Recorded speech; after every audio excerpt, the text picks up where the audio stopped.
Is of Christ. And you know what? When I spoke in Pangawan Rosales Pangasinan, a day before, Edmel Gitana Chanatlo, I prayed to God, Lord, send me to a place where you can use me. I want you to use me.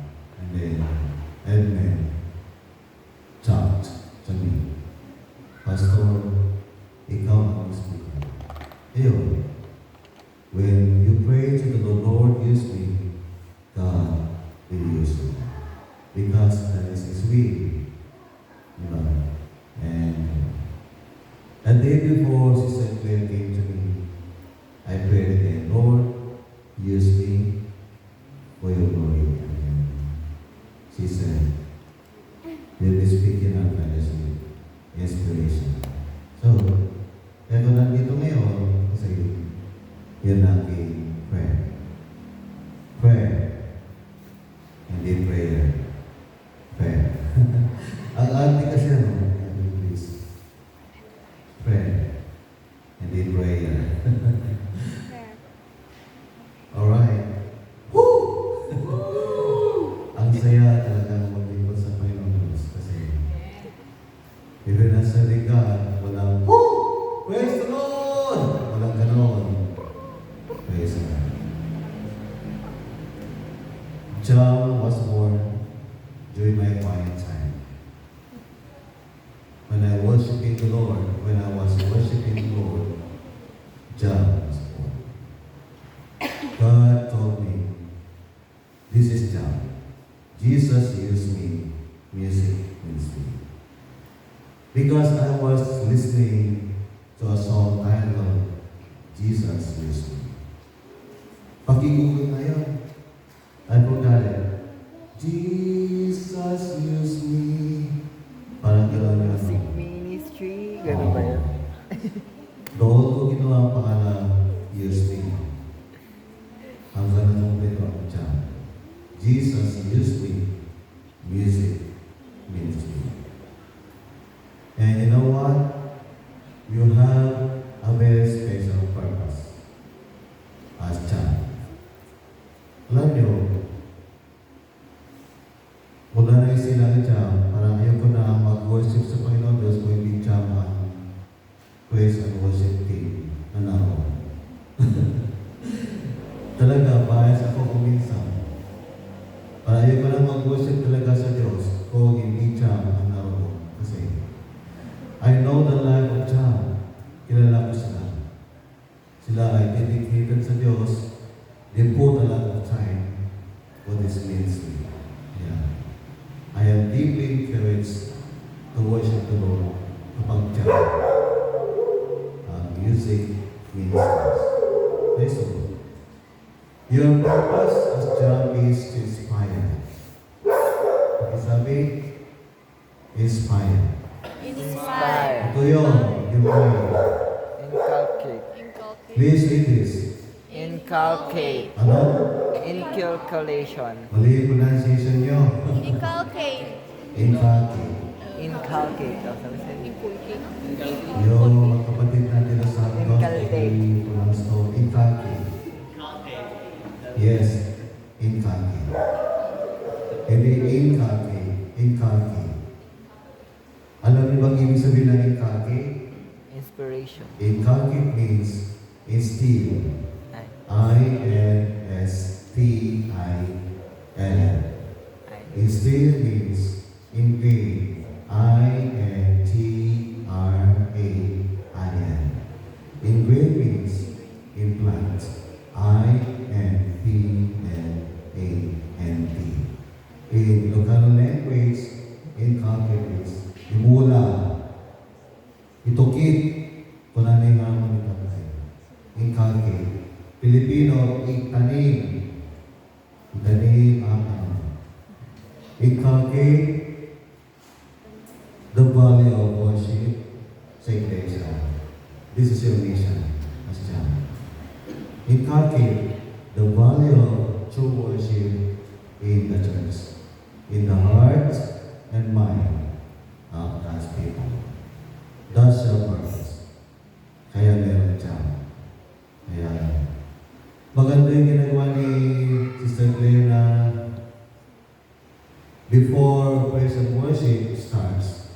Merong Bible reading and exposition of the Word of Truth para may kalagay sa mga tawag, fire of worship.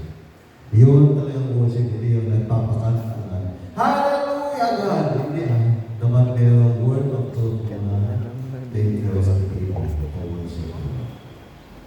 So sabi mo ni? Inculcate. Inculcate. Okay. Next is fire is air. Sa inyong palagay, anong air? M. Brother Rogelio, sa inspire, anong air para sa iyo? Kasi I is inculcate. Ano naman ang air na yun? Nurture. Ito yung time na ang mga Kristiyano ay lumalago spiritually. Nurture. We promote the Nurture. growth and development of the church. Nurture. They become strong through praise and worship. What does N stand for there? Nurture. Tama, ang galing Ang yun. galing ko, Walang nakita ko pangalan kasi. sa iyo. Nurture. Nurture. A-I inculcate and nurture. Next is S. So ano yung S? Miss Harmony. Sit back and relax. When we lead the praise and worship, we distribute Sing. the word of truth. We say, we tell Share. the word of God, the message of the Lord Share. for the people. Share. What does S? Share. Malapit sa share. This is Oh, spread. spread. Liver spread. Spread the truth when we lead the people in praise and worship. Spread the truth through music. Spread the truth through songs. Kaya dapat yung praise and worship leader ay choosy sa kanyang papakatana. Dapat related sa growth ng mga Kristiyano para masulat sila mag-grow spiritually. So, hence na tayo. Next is P. And Praise. faith. Ano yung P? Praise. Kaya ko na si Juan na Providence. mag-isend ka kayo. Praise. Ano yung P? Praise. Sa inspire. This is your mission as chairman. Ano yung P? Mrs. Alona Camila, para may silbi ka ngayon. Praise. Tama siya. Praise! Okay, nakasan.